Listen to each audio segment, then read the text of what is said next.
उससे बचने के लिए कहीं ना कहीं पे क्लॉथ्स की बहुत ज्यादा जरूरत थी।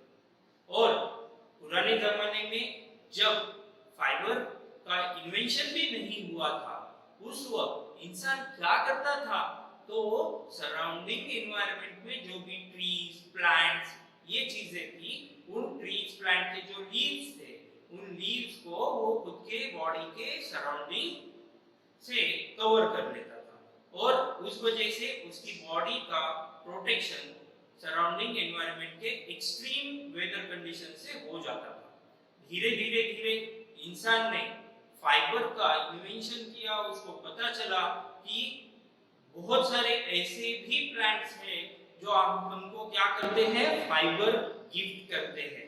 और अब अगर हम देखें, हम जिस टॉपिक के अंदर जा रहे हैं उस टॉपिक का इंट्रोडक्शन ही ऐसा है कि फाइबर टू फैब्रिक मींस पहले हमें फाइबर को सीखना है और फिर उस फाइबर से फैब्रिक कैसे बनता है ये चीज को हम सीखने वाले हैं। आज आप ये वीडियो लेक्चर देखते वक्त आपने अलग अलग कलर के ड्रेस पहने होंगे। अब उस ड्रेस के जो मटेरियल है वो भी बहुत अलग अलग होंगे और ये सब चीजें आई कहां से, तो इस चीज को स्टडी करने के लिए ही हम इस टॉपिक के अंदर जाने वाले हैं। तो आइए, welcome all of you to the dynamic world of fibre and fabric. अब देखो, ये जो फाइबर रहता है ये क्या रहता है, this is the thin thread like strand, ठीक है, मींस एक थिन थ्रेड लाइक स्ट्रैंड रहता है जिससे हम क्या करते हैं, क्लॉथ्स बनाते हैं। जैसे कि एक एग्जांपल मैं अगर देना चाहूं तो कॉटन के फाइबर को जब थ्रेड में कन्वर्ट किया जाता है तो उस फाइबर से वहां पे क्या बनना चालू हो जाते हैं, क्लोथ्स बनने का प्रोसेस चालू कर सकते हैं हम। फिर जो फैब्रिक रहता है वो फैब्रिक कैसे बनता है, तो ये जो फाइबर हमने ऑब्टेन किया है या जिसे हम तंतु भी बोलते हैं, ये जो हमने ऑब्टेन किया है तो उसके ऊपर वीविंग एंड नीटिंग प्रोसेस करने के बाद बहुत सारा यार्न बनता है और फिर वहां पे फैब्रिक प्रोड्यूस होता है। अब आप अगर देखो हमारे डेली लाइफ में ये चीजें कहां-कहां पे हमें दिखती है, तो हमारा शर्ट हुआ, पैंट, टी शर्ट, आपके मॉम की साड़ी, राइट, आपके दादाजी की जो भी ड्रेस है वो ड्रेस जिसमें धोतर वगैरह हम बोलते हैं, इन चीजों में यहाँ पे फैब्रिक का क्या होता है, एप्लीकेशन होता है। अब अगर हम टाइप्स ऑफ फैब्रिक को देखें तो सबसे पहला टाइप आता है नेचुरल फाइबर्स, ठीक है। तो नेचुरल फाइबर्स जो है, those fibers are obtained from the natural sources like plants and animals. Plants और एनिमल्स से हमें ये नेचुरल फाइबर्स मिलते हैं। इसमें अगर हम कुछ एग्जांपल देखें तो कॉटन है, जूट है, सिल्क है, वूल है, ये क्या है, नेचुरल फाइबर्स है। जिसके अंदर जो कॉटन जो है उसे हम प्लांट फाइबर में कंसीडर कर सकते हैं, जूट को भी हम प्लांट फाइबर में कंसीडर कर सकते हैं और वूल एंड सिल्क जो है तो वो एनिमल फाइबर्स में वहां पे हम कंसीडर करेंगे। नेक्स्ट टाइप ऑफ फाइबर जो है वो हमारा है द आर्टिफिशियल फाइबर, मींस कहीं ना कहीं पे केमिकल प्रोसेसेस करने के बाद में या डिफरेंट केमिकल मेथड्स को यूज करने के बाद जो फाइबर हमें मिलता है उसे हम क्या बोलते हैं, आर्टिफिशियल फाइबर। जिसका बेस्ट एग्जांपल अगर मैं आपको देना चाहूं तो उसका बेस्ट एग्जांपल हम ले सकते हैं नायलॉन, पॉलिस्टर, ठीक है, ये क्या है, आर्टिफिशियल फाइबर के कुछ एग्जांपल्स हैं। अब अगर हम देखें प्लांट फाइबर्स, तो प्लांट फाइबर्स के कुछ एग्जांपल्स अगर हमें देखने हैं तो उसमें कॉटन आएगा, फिर जूट है, ठीक है, फिर उसके बाद में flax and the hemp. These are the few examples of plant fiber. अब इस प्लांट फाइबर में हम सबसे पहले कॉटन को स्टडी करने वाले हैं। थोड़ा सा इस लेक्चर में मैं अब मराठी में आपको समजायला चाहता हूं। आपल्या महाराष्ट्रामध्ये सर्वात महत्वाचा जर कोणता प्लांट असेल तर तो कॉटन प्लांट असतो, ज्याला आपण कापूस असं म्हणतो. तो अब ये जो कॉटन है, ये कॉटन प्लांट को ग्रो करने के लिए क्या-क्या एनवायरमेंटल कंडीशंस चाहिए वो हम देखने वाले हैं. तो सबसे पहली कंडीशन वहां पे हमें चाहिए कि टेम्परेचर रेंज जो है, that temperature range should be between 21 to 30 degree Celsius. ठीक है. और ये जो कॉटन है, this is the main raw material for any textile industry. Okay. Then next अगर हम देखें तो रेनफॉल कितना चाहिए, तो वहां पे कॉटन जो है उसके लिए हमें अराउंड 50 टू 100 सेंटीमीटर का रेनफॉल चाहिए. मींस एक लाइट रेनफॉल रेंज में कॉटन का जो प्लांट है वो बहुत अच्छे से ग्रो करता है. और सॉइल टाइप अगर हम देखें तो वेल ड्रेन ब्लैक सॉइल जो डेक्कन प्लेट्यू की रहती है, जिसे हम सेल्फ रेगुलेटिंग सॉइल भी बोलते हैं या सेल्फ रीगर सॉइल भी जिसे हम बोलते हैं, उस टाइप की सॉइल वहां पे चाहिए. अब ब्लैक सॉइल को सेल्फ रीगर सॉइल क्यों बोला जाता है? तो आपने देखा होगा जब समर सीजन रहता है, उस समर सीजन में उस सॉइल को क्या हो जाते हैं, क्रैक्स हो जाते हैं, और फिर नेचुरली उसके अंदर के न्यूट्रिएंट्स जो है वो न्यूट्रिएंट्स वो क्या कर लेती है, ऑटोमेटिकली मैनेज कर लेती है. इसलिए उसे सेल्फ रीगर सॉइल के नाम से भी हम जानते हैं. नेक्स्ट कंडीशन अगर हम देखें तो कॉटन जो है it is a kharif type of crop and उसको नियर अबाउट 6 टू 8 मंथ्स का ड्यूरेशन वहां पे चाहिए रहता है. अब अगर हम देखें major cotton producing states in India, इसकी अगर हम बात करें तो सबसे पहले नाम आएगा महाराष्ट्र का, then Gujarat, Madhya Pradesh, Karnataka, Andhra Pradesh, Telangana, Tamil Nadu. These are the few major cotton producing states in India. ठीक है. अब कॉटन प्लांट जो रहता है, उस कॉटन प्लांट को क्या रहता है, एक फ्रूट बियरिंग वो प्लांट रहता है. उस फ्रूट को हम बोलते हैं कॉटन बॉल्स. कॉटन प्लांट के फ्रूट को हम क्या बोलते हैं, कॉटन बॉल्स. और जब वो कॉटन बॉल्स मैच्योर हो जाते हैं तो वहां पे उस कॉटन बॉल में से सफेद कलर का फाइबर हमें मिलता है, जिसको हम क्या बोलते हैं, कॉटन बोलते हैं. अब इसके ऊपर डिफरेंट प्रोसेसेस वहां पे होती है, जिसमें ginning, spinning, weaving and knitting. These are the four basic processes which are taken place on the cotton fiber to convert it into the fabric. ठीक है. तो अब हम पहले प्रोसेस की तरफ जा रहे हैं जिसका नाम है जिनिंग. आपको पता होगा महाराष्ट्र के मेजर डिस्ट्रिक्ट्स में बहुत बड़ी-बड़ी जिनिंग इंडस्ट्रीज हमें देखने को मिलती है. अब इस जिनिंग इंडस्ट्री में क्या होता है, जो रॉ कॉटन है वो रॉ कॉटन मशीन में इनपुट दिया जाता है और फिर वहां पे रोलर जो रहते हैं, वो रोलर्स के ऊपर वो कॉटन बॉल्स रोल करते हैं और उसमें से जो फाइबर है वो फाइबर साइड आउट किया जाता है और जो सीड्स रहते हैं जिसे हम सरकी बोलते हैं, वो सीड्स जो है वो सेपरेट आउट किए जाते हैं. फिर जो फाइबर कलेक्ट हुआ है उस फाइबर को ब्रश और अदर इक्विपमेंट्स के हेल्प से वहां पे क्लीन कॉटन में कन्वर्ट किया जाता है और फिर वो जो क्लीन कॉटन है उस क्लीन कॉटन को हैंड और मशीन से कलेक्ट किया जाता है. अब ये जो जिनिंग प्रोसेस होता है, इस जिनिंग प्रोसेस को मैं अगर डिफाइन करना चाहूं तो this is the process of removing the seeds from cotton balls. ठीक है. कॉटन बॉल्स में से सीड्स, जो कॉटन सीड्स रहते हैं उसे रिमूव करने के प्रोसेस को हम बोलते हैं जिनिंग. और ये जो प्रोसेस रहती है ये हैंड और मशीन से हम कर सकते हैं. अब नेक्स्ट जो प्रोसेस आती है वो आती है स्पिनिंग प्रोसेस.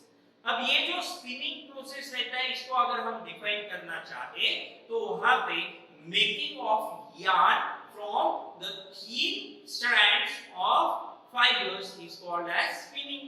मींस क्या किया जाता है,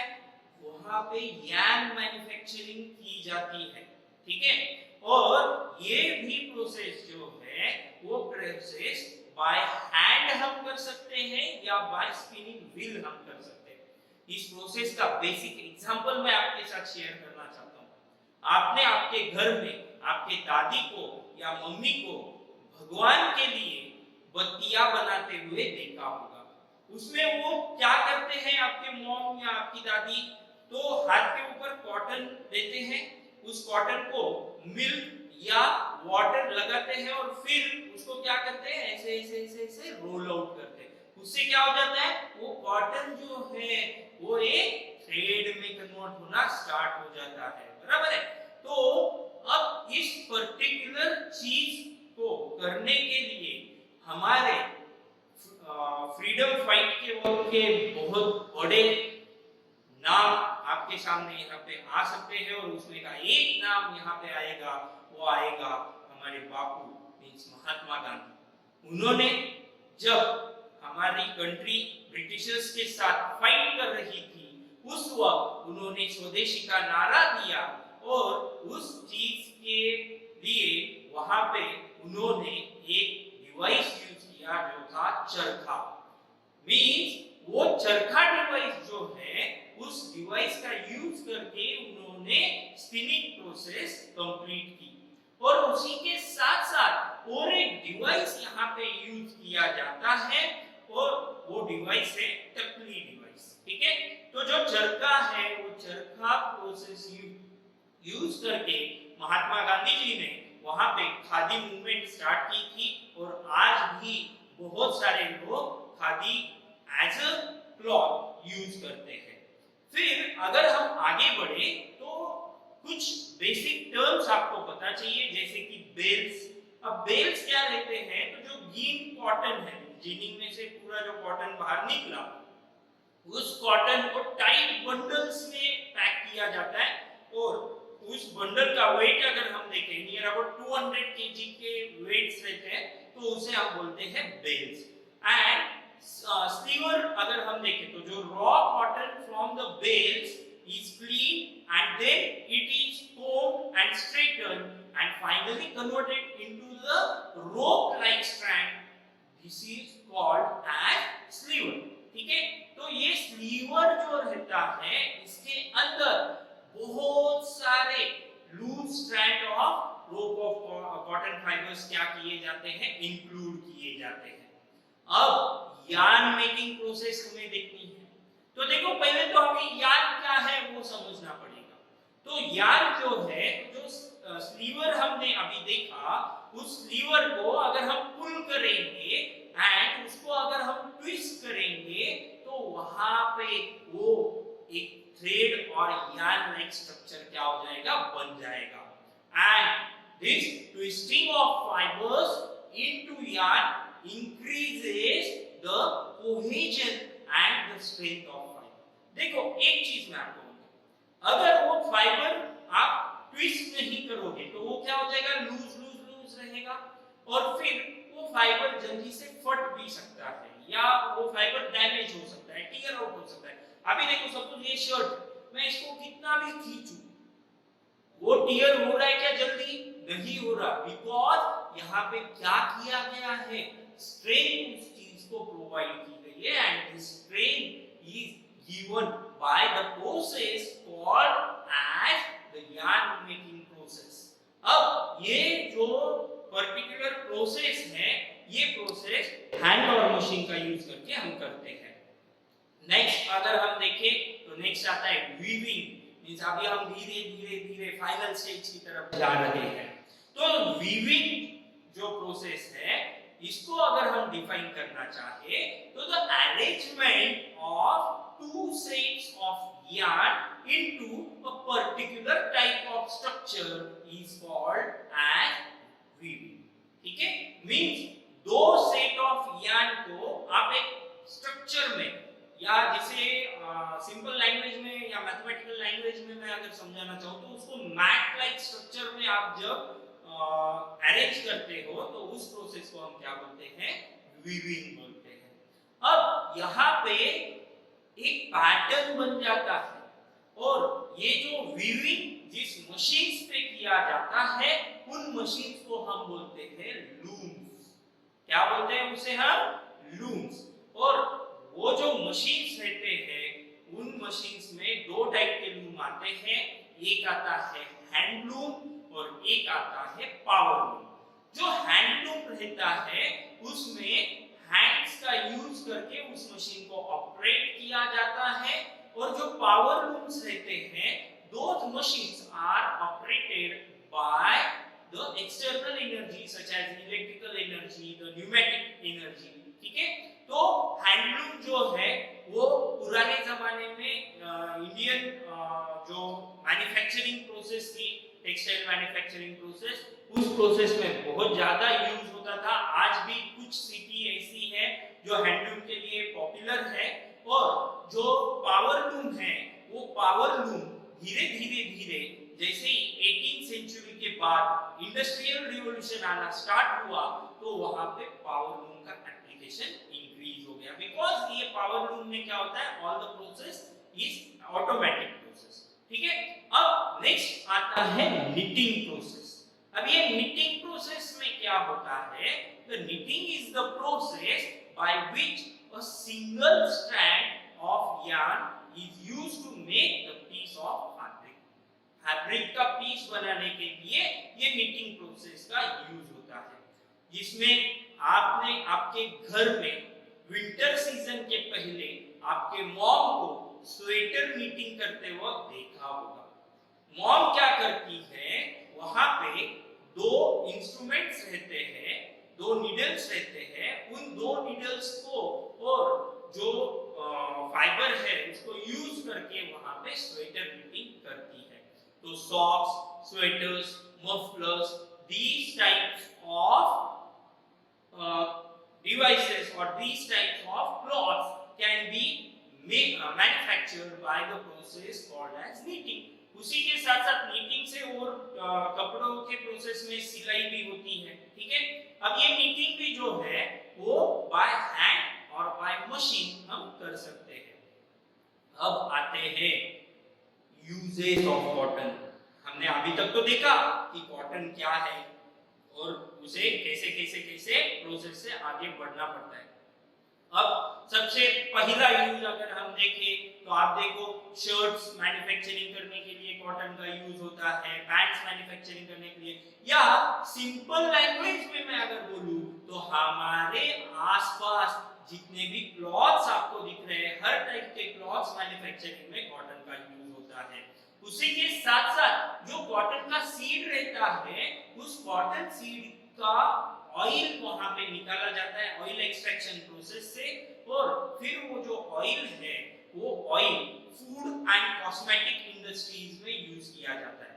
आपने आपके घर पे बाहर से रेडीमेड पिकल अगर कभी परचेस करके लाया होगा तो उस पिकल के बॉटल को आप बहुत अच्छे से रीड करना, उसके जो इंग्रेडिएंट्स हैं वहां पे normally cotton seed oil use होता है। फिर ये जो पर्टिकुलर कॉटन है ये कॉटन कॉफी फिल्टर्स में भी यूज होता है। ठीक है, जो कॉफी के फिल्टर्स रहते हैं वहां पे भी इसका यूज होता है। और उसी के साथ साथ जो कॉटन सीड का ऑयल निकालने के बाद वहां पे जो कॉटन केक बचता है वो कॉटन केक कैटल फीड बोल के यूज किया जाता है, बिकॉज उस कॉटन केक को खाने के बाद कैटल की जो मिल्क गिविंग कैपेसिटी है वो मिल्क गिविंग कैपेसिटी वहां पे इंक्रीज होती है, जिसको हम मराठी में सरकीची पेंड असं म्हणतो।